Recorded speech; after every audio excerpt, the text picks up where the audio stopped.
Huwag na huwag mo ipagpapalit ang taong sinamahan ka sa hirap at ginhawa para lamang sa sandaling ligaya at bagong kakilala.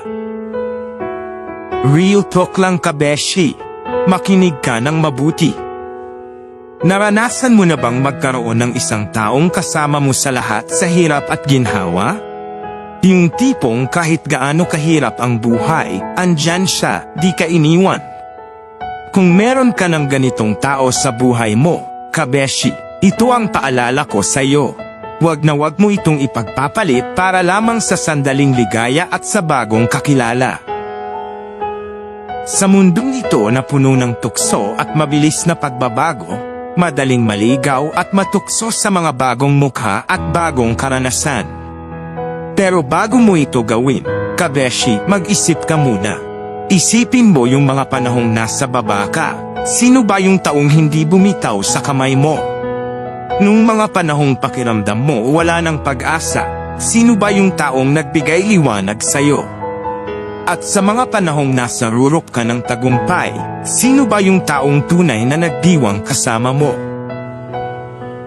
Ang taong ito, na sinamahan ka sa hirap at ginhawa, ay isang biyayang hindi dapat ipagpalit sa kahit anuman.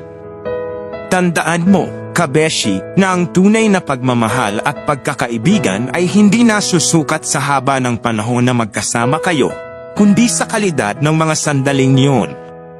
Sa panahon ng kagipitan, madaling makahanap ng kasama, pero sa panahon ng kaginhawaan, doon mo makikita kung sino ang tunay na nagmamahal sa'yo. Hindi biro ang magkaroon ng isang taong kasama mo sa bawat yugto ng buhay mo. Ito yung tipo ng relasyon na pinagtatrabahuhan, pinapahalagahan, at inaalagaan. At kapag mayroon ka ng ganito, huwag mo itong basta-basta isasantabi para lang sa bagong kilala na nagbigay sa iyo ng konting kilig o ligaya. Ang sandaling yan ng ligaya, hindi yan sapat na dahilan para talikuran mo ang taong naging sandigan mo sa mahabang panahon. Sa bawat desisyong gagawin mo, isipin mo yung mga sakripisyo, yung mga luha, at yung mga tawa na inyong pinagsaluhan. Isipin mo yung mga pangarap na inyong binuo at yung mga plano na inyong hinabi. Huwag mong hayaang masira yon ng dahil lang sa isang sandaling pagkakamali. Kabeshi, sa huli, ikaw at ako, tayong lahat, naghahangad ng tunay na pagmamahal at pagkakaibigan. At kung meron ka ng taong kasama mo sa lahat ng yugto ng buhay mo, pahalagahan mo ito.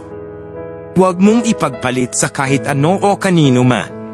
Dahil ang tunay na yaman sa buhay ay hindi nakikita sa mga bagong karanasan o bagong mukha, kundi sa mga taong tunay na nagmamahal at nagpapahalaga sa iyo sa hirap man o sa ginhawa. Tandaan, kabeshi, sa mundong puno ng pansamantalang ligaya, ang tunay na pagmamahal ay yung hindi sumusuko, yung hindi nagpapalit, yung kasama mo sa hirap at ginhawa.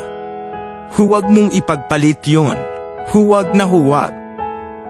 Maraming salamat kabeshi sa palaging pagsubaybay at sana ay meron kang natutunan.